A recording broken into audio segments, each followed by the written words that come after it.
Caríssimos amigos e irmãos, que nos abençoe o amigo incondicional de todas as nossas horas. Aquele fundamento que não existe outro, além do que já está posto.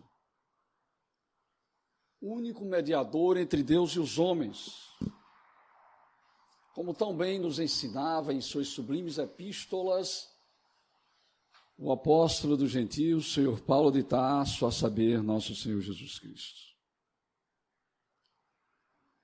Que essas bênçãos de paz e de muita harmonia possam, nesses instantes tão importantes para cada um de nós, penetrar em nossas consciências em forma de luz, e iluminando-as, possamos o quanto antes descobrirmos as excelsas e sofismáveis e eternas leis divinas que lá estão escritas, que lá estão localizadas. E descobrindo-as, possamos pô-las em prática no dia a dia de nossa existência. E pondo-as em prática, possamos superar com mais determinação, coragem e, sobretudo, paciência e resignação as dificuldades que, ora, todos nós atravessamos. Atravessamos pelo simples fato de sabermos que todos nós estamos convivendo e mergulhados no plano de expiações e de provas. Onde aqui espiamos um passado delituoso, criminoso, onde vilipendiamos, traímos, prejudicamos, destruímos, separamos, enganamos. E que agora precisamos, o quanto antes, pagar esses débitos. O ceitil tal qual nos alertara o nosso querido Mestre Jesus.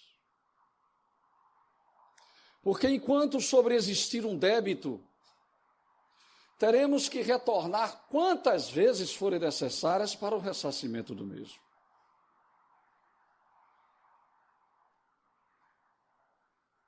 E aí, certamente, com o pagamento deste último ceitil, haveremos de nos libertar em definitivo deste cárcere, do qual ainda necessitamos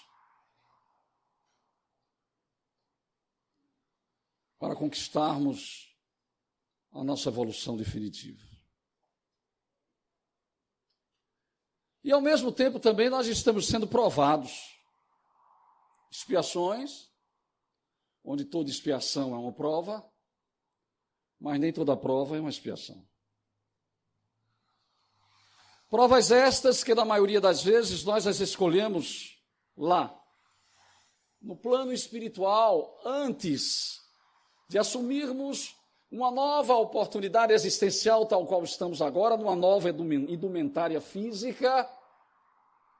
São dificuldades que nós escolhemos e impomos a nós mesmos para facilitar o bom andamento do nosso caminhar naquela estrada sublime que o Mestre nos convidou a caminhar com Ele.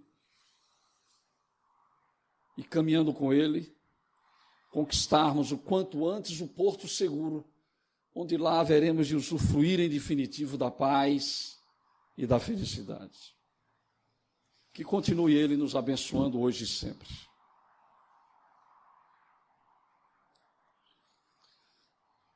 Este é um momento singular.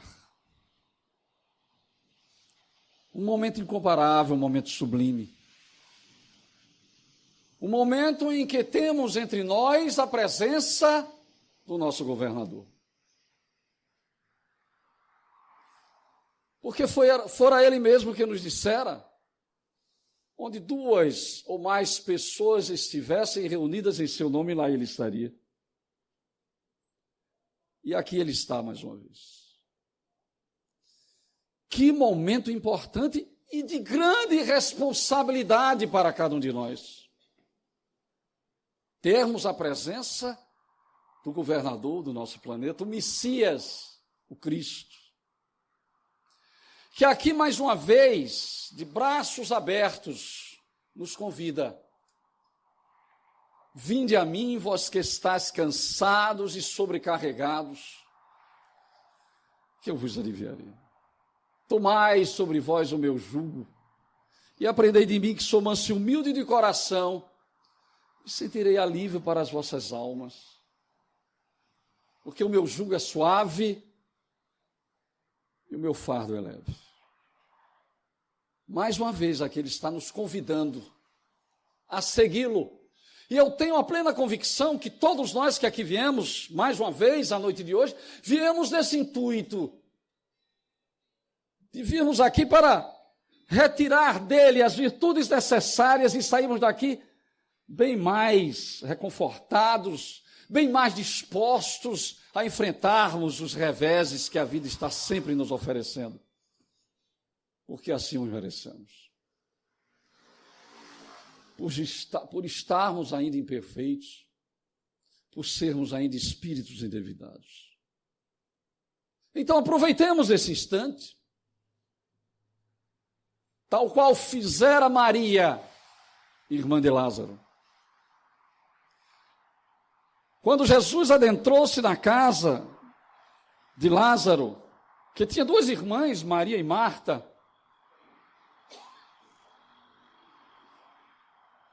e Lázaro não estava nessa ocasião. Ele ali assenta-se, Maria fica junto dele.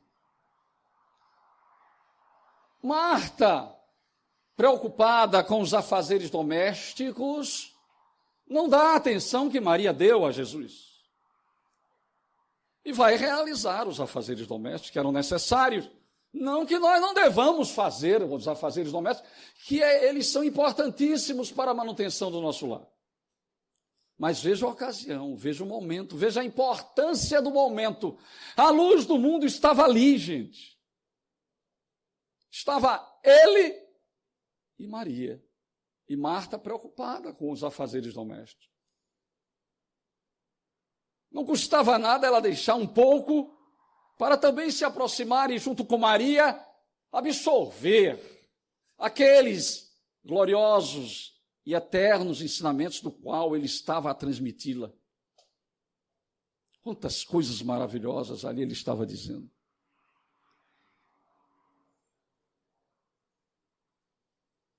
E Marta para lá e para cá, e Maria absorvendo e retirando de Jesus as virtudes.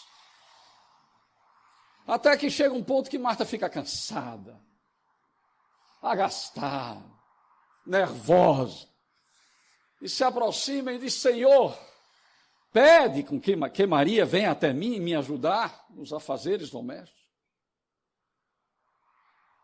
Aí Jesus se levanta, vai até a ela e diz: Marta, Marta, estás afadigada com tantas coisas. Mas uma só, Marta, é importante. E essa parte Maria escolheu, e ninguém dela haverá de tirar. Aquela parte que ela estava ali absorvendo. Então, gente, como é que nós devemos nos comportar agora? Como Maria ou como Marta? Vocês vão me responder, Maria ou Marta? Tá fraco. Eu sei que muita gente ainda não jantou, né? Maria ou Marta? Maria. É a oportunidade que a gente tem de estar com Ele, que quer de nós a nossa transformação, a nossa reformulação interior, em busca daquilo que Ele quer que sejamos também iguais a Ele, porque podeis fazer o que eu faço, e muito mais. Ele nunca cerceou essa esperança, porque Ele sabe que nós poderemos chegar lá também.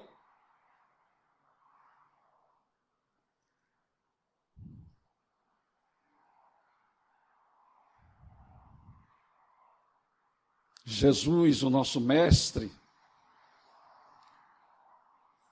após ter dado aquela lição notável a todos que ali estavam em praça pública, um povo ensanguecido, um povo cheio de ódio, que estava perseguindo uma mulher e que encontraram-na em adultério. perseguiram-na, e ela teve a felicidade de se deparar com Jesus, escrevendo lá no pátio do templo. Que felicidade maravilhosa, hein? Ela não tinha intenção nenhuma. Ela queria ir para algum lugar para não ser apedrejada. Mas ela se depara com quem? Com a luz do mundo. Ali lá escrevendo. Depois desse acontecimento notável,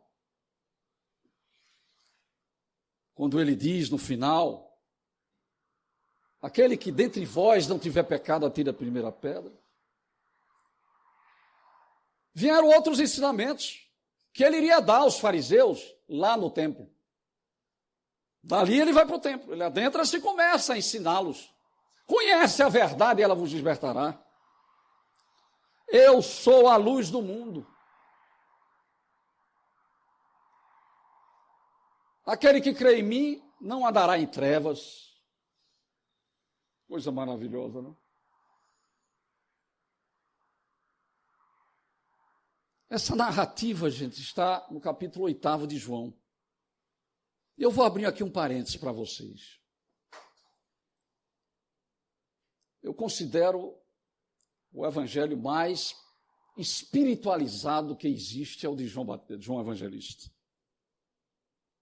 É notável o evangelho de João.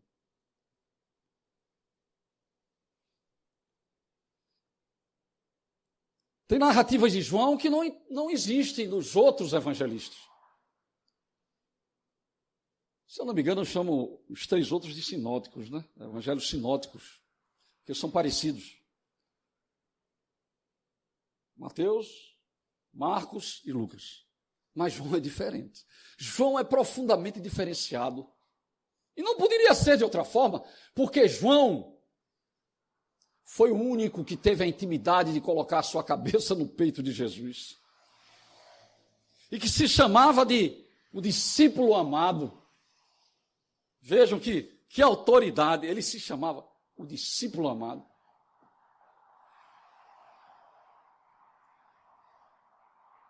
Tem narrativas de João que você não encontra nos outros. João começa o seu evangelho já exaltando a grandeza do nosso mestre. No princípio era o verbo, e o verbo era Deus, e o verbo estava com Deus. Tudo o que foi feito por ele. Nada do que foi feito sem ele. E o verbo se fez carne e habitou entre nós, e vimos a sua glória como a glória do unigênito do Pai, cheio de graça e de verdade. Isso está em João. Exaltando a grandeza. Aquele que vinha trazer Deus para nós, através dos seus ensinamentos. Que tinha autoridade de falar em nome de Deus. É esse que está aqui conosco hoje. Ele tinha essa autoridade de falar em nome de Deus. Por isso que ele era o verbo de Deus, como ele bem dizia. Depois desse introito, desse início, João é o único que fala sobre a mulher adúltera, como nós citamos agora. É o único que cita também um grande diálogo que Jesus haveria de tecer com a mulher samaritana no poço de Jacó. Você não tem nos outros esse diálogo notável. Quando é um momento, é único, aquele momento é único. Mas você sabe que o Messias está para vir?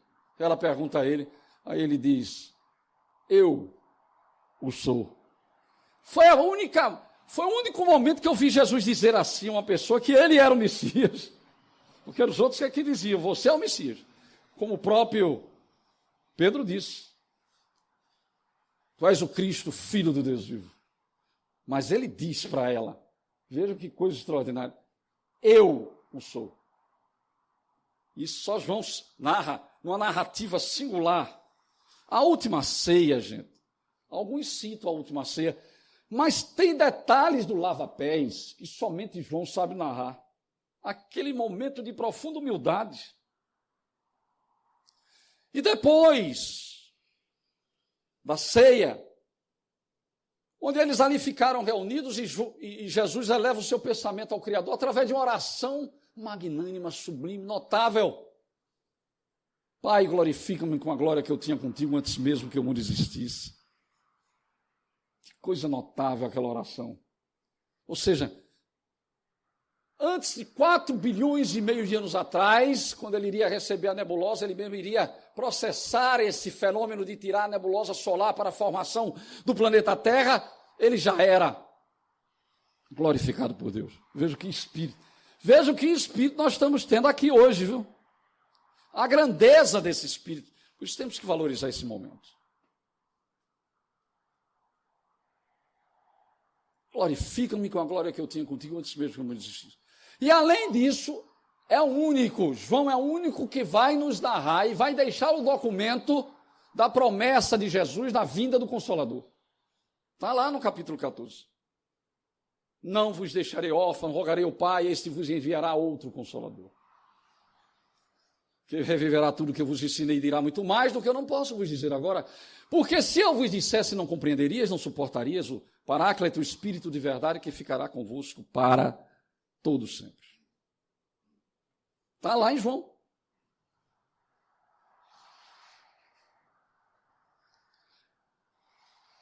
João Evangelista é o único que narra aquele diálogo de Jesus com Pedro, depois que ele se rematerializa. Eu não gosto dessa palavra ressurreição, não. Ressurreição para dar a ideia de que é o corpo. Ele, não é? Aí ele se rematerializou e passou 40 dias de novo. Para depois de 40 dias, diante dos 500 da Galiléia, estabelecer aquela ascensão maravilhosa. E lá comendo, tá, o pessoal assando um peixinho e tal, estão ali na fogueira. Aí é quando ele pergunta: Pedro, filho de Jonas, tu me amas mais do que este? Esse diálogo iria ficar, né, para a posteridade de uma forma notável, porque quem narrou foi João. Ele pergunta 3 vezes isso, aí quando ele termina, ele chorando já, Pedro, porque ele sabia quanto ele foi equivocado de ter negado Jesus 3 vezes. Pedro. E começa a chorar. Aí ele diz: Pedro, então apacenta minhas ovelhas. Que coisa maravilhosa, não é? Aí Pedro, a partir daquele instante, torna-se um grande líder, do qual todos nós conhecemos através de sua história. E quem quiser conhecer mais detalhes, não é, Carlos? Leia o Paulo Estevam, como eu já li mais de 10 vezes. Não é porque tem meu nome, não, é porque realmente é uma obra, como dizia Sueli Caldas Schubert, tem que ser lida uma vez no ano pelo Espírito. Quantos já leram Paulo Estevam aqui? Levante a mão. A estatística está boa aqui. Porque tem instituição que quase ninguém levanta. Mas releiam. É a obra que Chico psicografava com o sapinho de lado. O sapinho de lado. Tinha um sapinho. Toda vez que Chico ia começar, ali no porão, estava lá o sapinho de lado. Ninguém entende que sapo era esse, mas surgia sempre o sapinho. Naquele momento glorioso, quando encerra, ele vê Roma. Ele é transferido para aquele momento como foi Roma naquela época. Que coisa notável, que mediunidade fantástica. Chico é muito alto, gente. Joana de Ângeles disse a Divaldo que ele foi recebido por Jesus. Então não é um espírito qualquer, é um espírito muito ligado ao mestre. E para encerrar, sabe o que é que João faz? Olha o que ele diz, ó, quando ele encerra justamente no capítulo 21, versículo 25. Há, porém, ainda muitas outras coisas que Jesus fez. Se cada uma das quais fosse escrita, suponho que nem ainda o mundo todo poderia conter os livros que se escrevessem.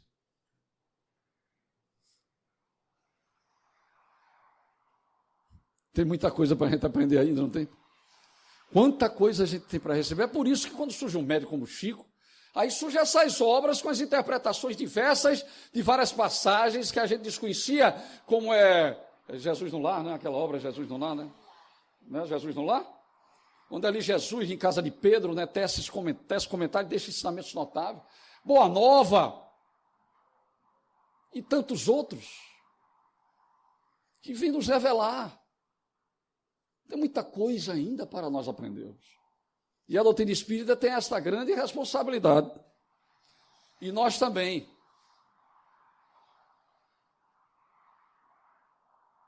Precisamos nos unir cada vez mais. Por conta de muitas coisas que estão acontecendo por aí.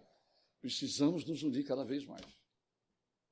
Estão querendo desviar os propósitos da nossa doutrina. Mas não serão desviados.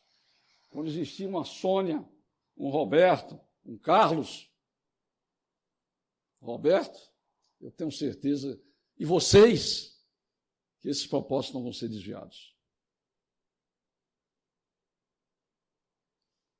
É preciso estudar, para que esse conhecimento de causa faça com que a nossa visão, a nossa mente se amplie. E falando em visão, é justamente o assunto da noite. Eu era cego, agora vejo. A luz que vence a treva, ou que vence as trevas. Onde é que está isso, meu Deus? Aí eu fui lá, fui para cá e digo, já sei onde é que está. Está em João, justamente depois do 8º capítulo. Aquele que no final do 8º capítulo, ele diz, sabe o que é que ele diz no final? Porque ele diz, não, Abraão é maior que todos, e tal. Aí ele sempre ensinando, Jesus, não, rapaz, vocês estão enganados. Antes de Abraão existir, eu já sou. Jesus diz para ele, antes de Abraão existir, eu já era, ou seja, eu já existia. Como ele diz também para a gente, antes de vocês serem, eu já era. Veja que evolução. Mas um dia a gente vai chegar lá. Vamos ser também messias. Vamos ser co-criadores maiores junto à criação. Deus vai permitir que nós criemos como Jesus cria junto com ele e tantos outros.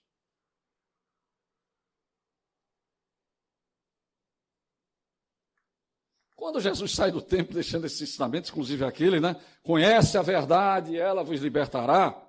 Eu sou a luz do mundo, etc e tal.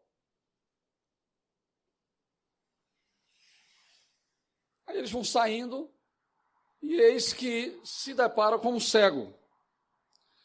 Só que esse cego era um cego de nascença. A coisa era mais sutil.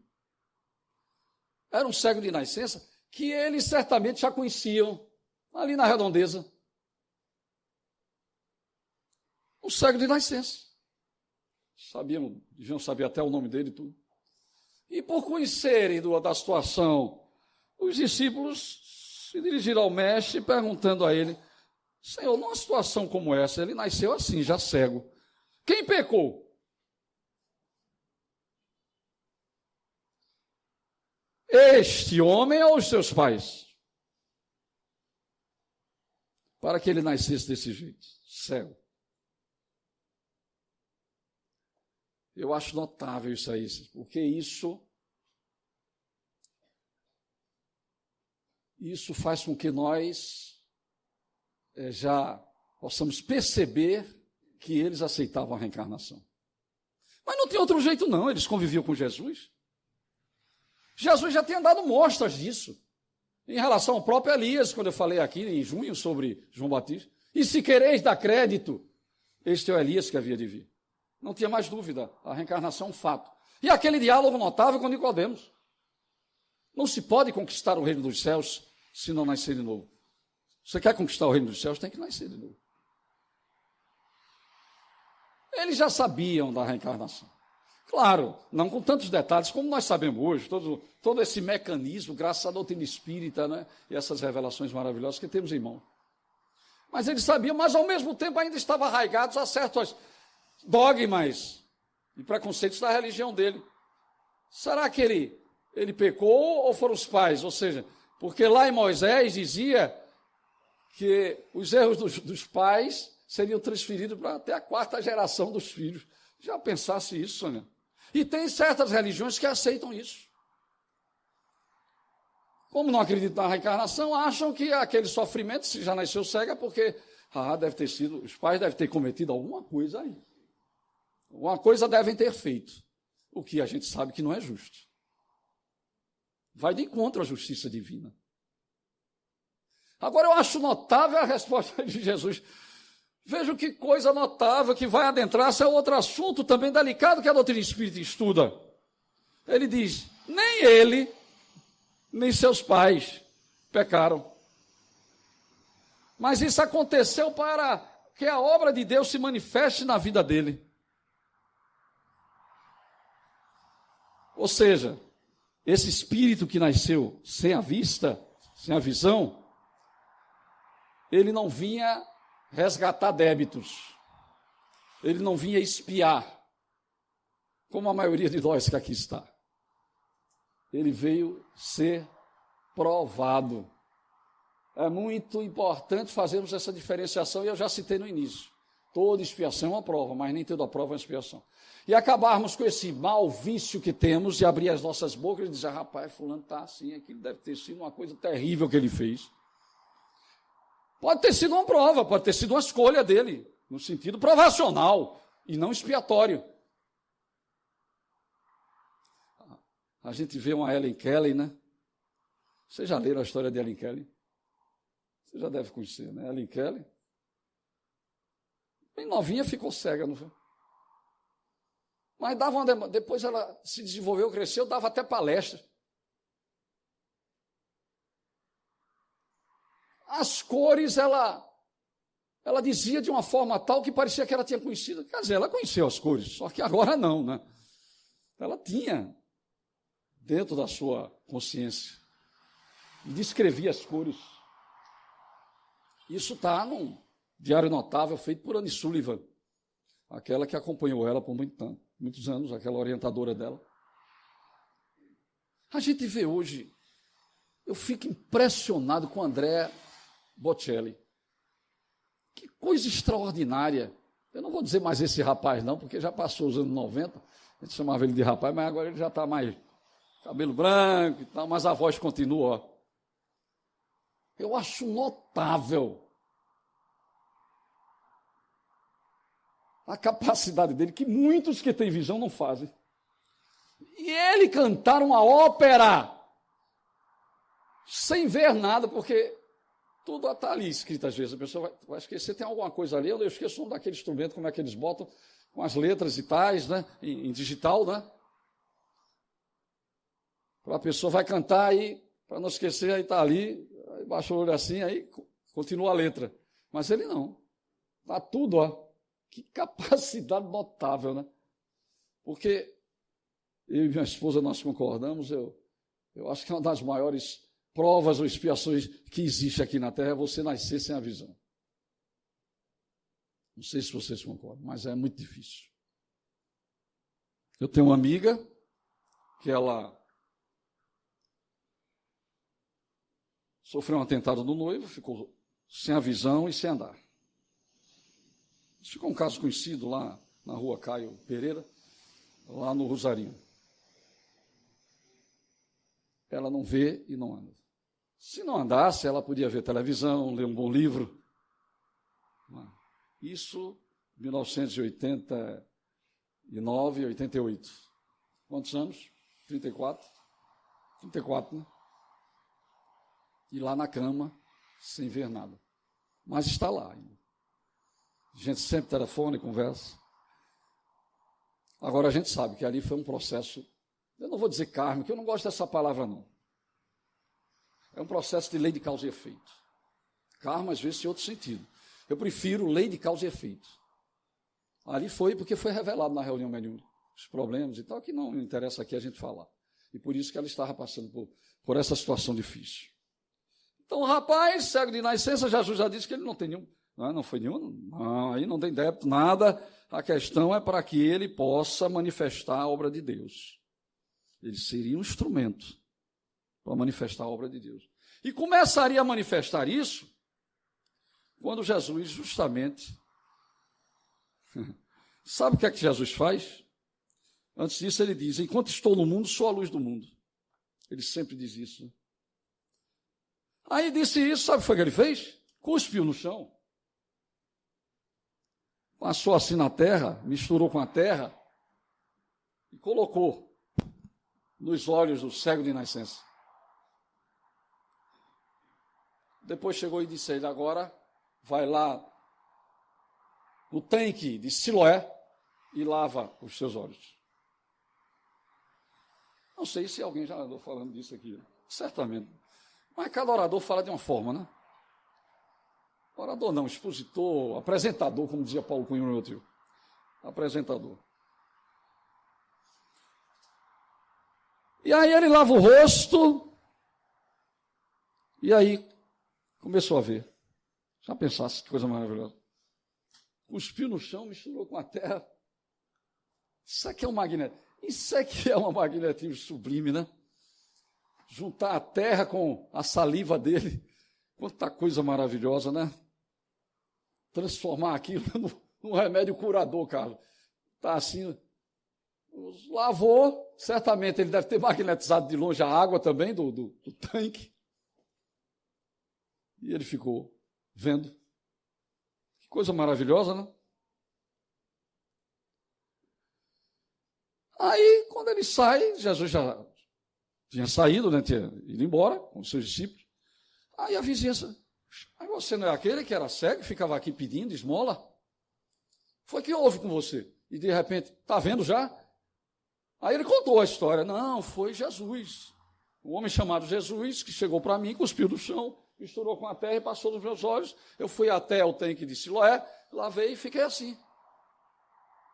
Aí a vizinhança, sabe como é? A maioria judaica, né? Não levava muito em conta essas coisas. Aí, inclusive alguns até duvidaram, não é possível. O sujeito era cego de nascença, como é que ele pode ficar bom? E foi o primeiro caso e único que Jesus curou do cego de nascença. Foi esse caso, cego de nascença. Ele curou outros cegos, cego de Jericó e outros. Mas, na realidade, esse foi o único caso de cego de nascença. O que espantou a todos, né? Aí alguns diziam, não apenas se parece com ele, mas será que é ele mesmo? Até duvidaram se era ele, já pensaram. E ele insistia, sou eu, gente, sou eu aqui, sou eu falando. Então, como foram abertos seus olhos? Aí lá vai ele de novo explicar. Aí ele explica 1, 2, 3 vezes, porque o pessoal ficou sem acreditar naquilo que aconteceu. Um homem chamado Jesus, e aquilo tudo, né, que eu já falei, né? Fui lá, lavei meus olhos e fiquei vendo. Aí onde está esse homem, né? Perguntaram. Aí eu não sei. Aí ele disse, então vamos ter que levar você até os fariseus, lá no templo. Até levar ele, vamos ver. Os fariseus vão estudar esse caso direitinho aí para ver. Gente, e pior, era um dia de sábado. E dia de sábado, a gente sabe que o judaísmo, eles preservam, né, o sábado, por conta daquilo tudo que está lá, né? O Pentateuco mosaísta, né? E criou o mundo em 6 dias, né? E no 7º dia descansou. Nunca vi Deus descansar. O Pai trabalha sem cessar, dizia Jesus, e eu também. Deus descansando. Já pensou? Imagina Deus numa rede descansando. Mas aí eles preservaram o sábado por isso, não é? Aí pronto, levaram para os fariseus. Os fariseus fizeram a mesma coisa. Perguntaram a ele, né, como aconteceu aquilo. Aí ele explicou tudinho mais uma vez. Aí alguns disseram, esse homem não é de Deus, pois não guarda o sábado. Aí criticaram o homem que fez isso com ele, que foi Jesus, né? Esse homem não é de Deus, é um pecador, porque ele não respeitou o sábado. Aí outros perguntaram, como pode o pecador fazer tais sinais miraculosos? Alguns duvidaram, né? Mas não é possível. Como é que ele pode fazer isso? Aí houve uma divisão, né? E aí, o que diz você a respeito dele? Foram os seus olhos que ele abriu? Ele diz, para mim ele é um profeta. Vejam a consciência desse espírito. Não era um espírito qualquer, esse que veio auxiliar Jesus nessa tarefa. De mostrar a grandeza de Deus. Este homem é um profeta. Ele foi seguro e taxativo quando diz. Aí começaram a duvidar, esse homem não era cego, não é possível. Manda chamar aqui os pais dele para confirmar aqui, testemunhar se ele nasceu cego mesmo. Chamaram os pais, já pensaram que ridículo isso. Aí os pais confirmaram, não, ele nasceu cego. Mas como é que pode nascer cego? Ele está vendo agora? Bem, aí vocês perguntem a ele que ele já tem idade suficiente para responder para vocês. Eles não queriam se comprometer, porque senão eles seriam expulsos. Eles achariam que eles estariam em conivência com Jesus, e aí seriam expulsos do templo. Sabe como eram os fariseus, né? Aí chamaram de novo o homem. Depois de chamarem os pais, chamaram ele mais uma vez, os fariseus. Sabemos que esse homem é pecador, disseram eles. Ele respondeu, não sei se ele é pecador ou não. O ex-cego, né? Uma coisa sei, eu era cego e agora vejo. Olha a frase aí. Eu era cego e agora vejo. Quer mais prova do que isso? Aí perguntaram, mas como foi que ele fez isso aí? Como ele conseguiu abrir os seus olhos? Aí ele se irritou. Aí o rapaz já ficou chateado. Eu já lhe disse, eu já falei a vocês, e vocês não me deram ouvido, não quiseram me ouvir. Querem ouvir de novo? Acaso vocês também querem ser discípulos dele, enfrentando os fariseus? Vocês querem ser discípulos dele, né? Aí eles se sentiram insultados. Eu disse, não pode ser. Você está insultando a gente. Eu tenho a impressão que você é que é discípulo dele, se referir os fariseus a ele, né? Nós somos discípulos de Moisés. Sabemos que Deus fala a Moisés, mas quanto a esse, nem sabemos de onde ele vem. Aí o homem responde, ora, isso é extraordinário.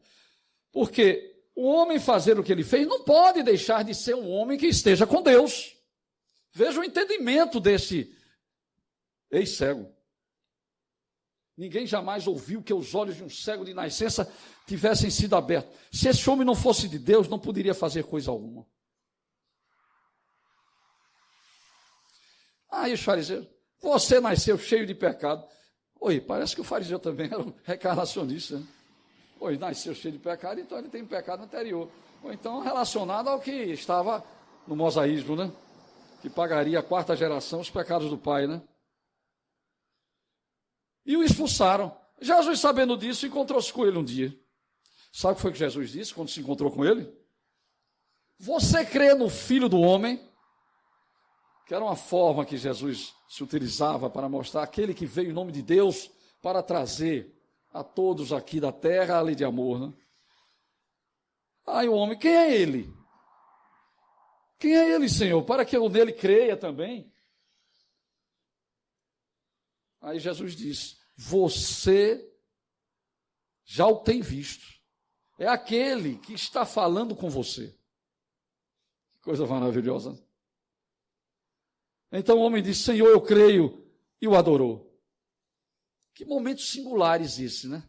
Da recuperação para a plena conscientização do que ele agora iria começar a realizar, porque ele iria abraçar a causa cristã. Isso eu não tenho dúvidas, porque ele abriu os olhos.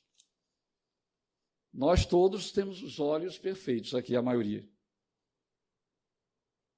A questão nossa são os olhos morais, cheios de cataratas e problemas outros. Mas não se preocupe, não, que estamos numa clínica oftalmológica, onde o grande médico está conosco aqui para auxiliar a tirar essas escamas, né, terríveis que ainda envolvem os nossos olhos. Porque apesar de tudo isso que nós aprendemos, aqui é terça, dias de... Sim.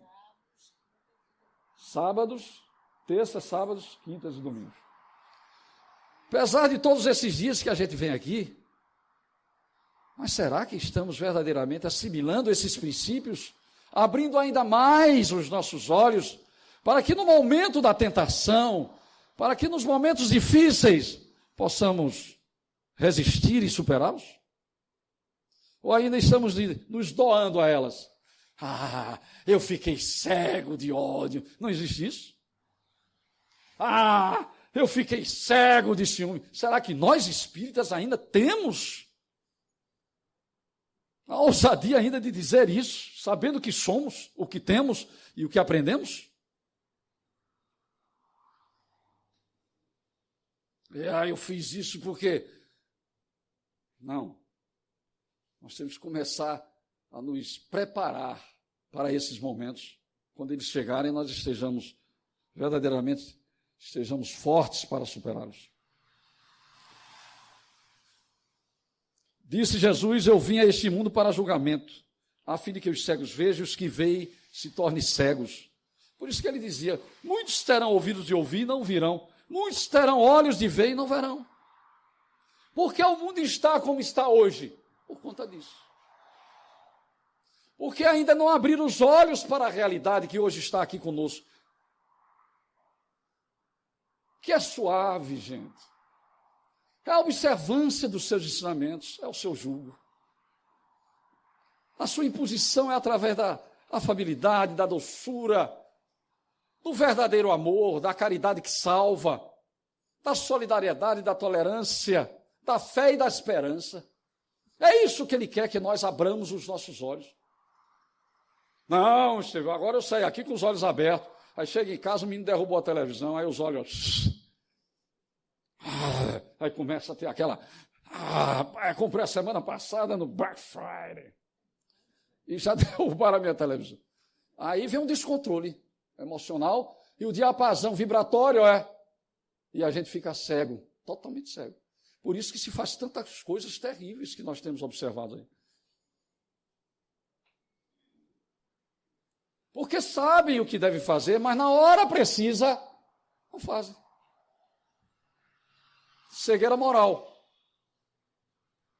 Eu vim a este mundo para julgamento, a fim de que os cegos vejam e os que veem se tornem cegos. Alguns fariseus que estavam com ele ouviram-no dizer isso e perguntaram: acaso nós também somos cegos? Eu acho que esses fariseus estavam interessados em segui-lo, viu? Certamente. Aí disse Jesus, essa frase também é notável. Se vocês fossem cegos, não seriam culpados do pecado. Mas agora que dizem que podem ver, a culpa de vocês permanece. É o que acontece conosco agora. Nós não temos mais desculpas nenhuma. Não vamos encontrar sofismas para querer justificar certas falhas que ainda carregamos, que têm que ser vencidas através da persistência. De uma palavrazinha simples que o Espírito diz, o que é que falta? Vontade. É vontade que nos falta de querermos realizar esse trabalho de reforma interior. E essa é uma grande oportunidade para isso. Para reflexionarmos e vermos o quanto precisamos ainda renovar as nossas almas, no sentido de começar a fazer aquilo que ele mesmo nos alertou no Sermão do Monte. Brilhe a vossa luz. Eu sou a luz do mundo, mas vocês também têm luz. Vocês têm que começar a fazer brilhar essa luz como? Pondo em prática o que eu ensinei a vocês. Onde eu resumi todas as leis e os profetas em 2 mandamentos. Que se a humanidade estivesse hoje praticando, não teríamos o que estamos tendo no seio de todas as sociedades. Não é só no Brasil, não. É o mundo todo que está nesse rebuliço.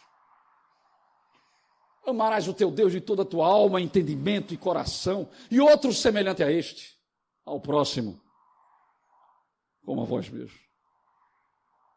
Façamos essa autoanálise. Adentrar-se no centro espírita, diz Emmanuel, é como nós, e assentando-nos nesses bancos, é como se entrássemos num quarto que estava escuro e acendêssemos a luz quando começamos a ouvir as palavras e os ensinamentos. E quando acendemos a luz do quarto, está tudo desarrumado. E não foi o fato de acender o interruptor, ligar o interruptor, acender a luz, que os raios vão lá e vão ajeitar, botar a camisa lá no cabide, botar, não é? Forrar a cama, não. O convite aqui é justamente esse, para reformularmos e começarmos a vencer esse homem enferrujado e velho que ainda persiste em viver conosco, e começarmos imediatamente, o quanto antes, essa renovação de um homem novo. É isso que Jesus quer de nós, que abramos a nossa visão para esse horizonte sublime de esperanças de um mundo melhor. Mas para isso é preciso que cada um façamos a nossa parte. Ou cada um faça a sua parte. É preciso, meus queridos irmãos, renovar a nossa conduta, fazer com que as nossas almas comecem verdadeiramente a fazer brilhar esta luz sublime diante dos homens, como ele disse. Façamos isso. Não vamos perder mais tempo. Se aproxima-se aí dezembro. Vamos comemorar 222 anos do seu nascimento. E o Natal, como diz um certo espírito através de Chico Xavier, na ontologia mediúnica do Natal, não é apenas uma festa no coração e no lar, não. É também a reafirmação da nossa atitude cristã perante a vida. É um momento que temos que refletir. Se não fizemos durante todo o ano, vamos refletir agora. Vamos fazer um autobalanço daquilo que estamos sendo, daquilo que poderemos fazer para melhorarmos-nos, para sermos melhores hoje do que ontem, no objetivo de sermos melhores amanhã do que pretendemos ser hoje. É esse o propósito da doutrina espírita, a reforma íntima. Por isso que eu saí de minha casa e vim direto do trabalho para cá hoje. Porque eu quero esses subsídios que fortaleçam a minha alma, para que eu comece a trilhar uma trilha segura, mesmo cheia de percalços e dificuldades, mas sabendo que Jesus, Ele está ao meu lado, e Ele estando ao meu lado, a luz estará comigo, e jamais me perderei nos vai-e-vens da vida. Abramos os nossos olhos, antes que seja tarde, porque o dia de amanhã só Ele sabe. Eu não sei se eu estarei aqui amanhã. Se eu não estiver, você já sabe, né? Qualquer um desses aí, pode ser. A gente está por lá, está deitado lá no ataúde, o corpo físico, não é? Através da morte física. Quem é que sabe que vai desencarnar amanhã? Gal sabia, Erasmo sabia, se aproximava, mas não sabia a hora nem o dia, até que rimou, né?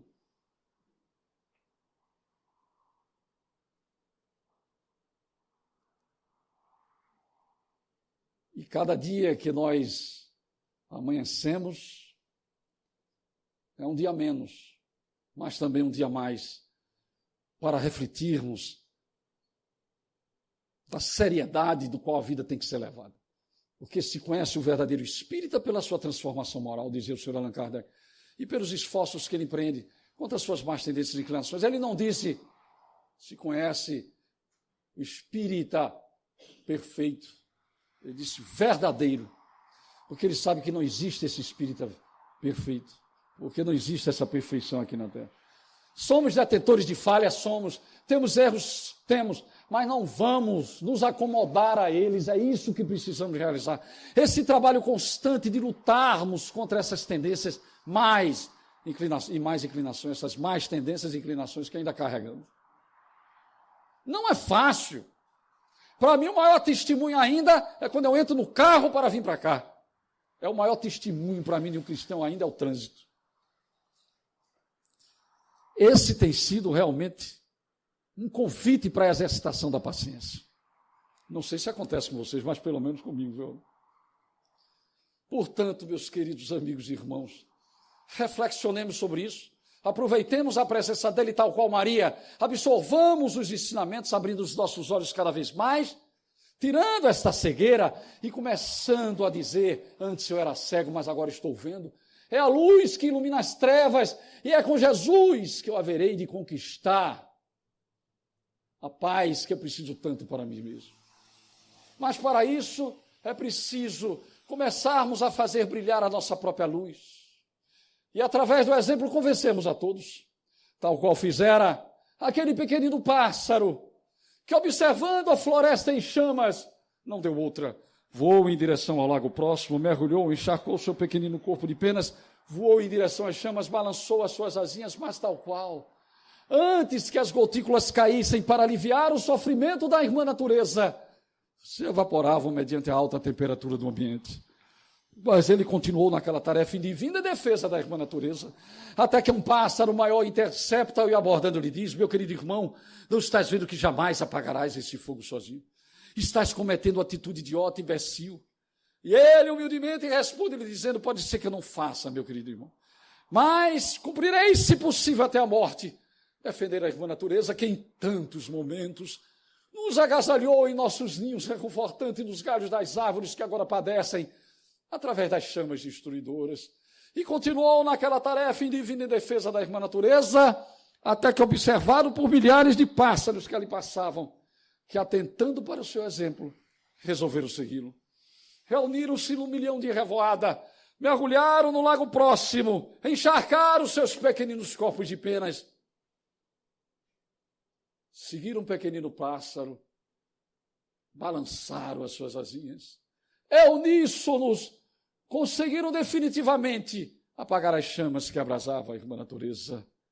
Portanto, no dizer do Espírito de verdade, a saber, nosso Senhor Jesus Cristo, espíritas, amai-vos, eis o primeiro ensinamento, instruí-vos, eis o segundo, façamos essas admoestações carinhosas do nosso querido Mestre Jesus.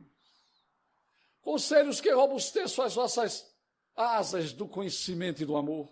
E semelhantemente àqueles pequeninos pássaros, possamos nos situar em torno do seu evangelho renovador, tal qual estamos agora, procurando captar os seus ensinamentos em forma de água bendita em nossos corações, transformando-os numa fonte cantante para a vida eterna, tal qual ele também dissera à mulher samaritana às margens do poço de Jacó, para que no dia a dia de nossa existência possamos pôr em prática esses ensinamentos e convencer a todos através do nosso exemplo, para quem sabe um dia possam eles também estar aqui, usufruindo desse banquete espiritual e alimentando as suas almas com Jesus, por Jesus, para Jesus. Que Deus abençoe a todos vocês que fazem parte deste grupo que há 37 anos abria suas portas para nos dar tantas alegrias de termos sempre a honra de usufruirmos da presença do nosso querido Mestre Jesus. Que Ele continue abençoando a todos que fazem parte deste grupo. Paz e harmonia é o que desejamos a todos.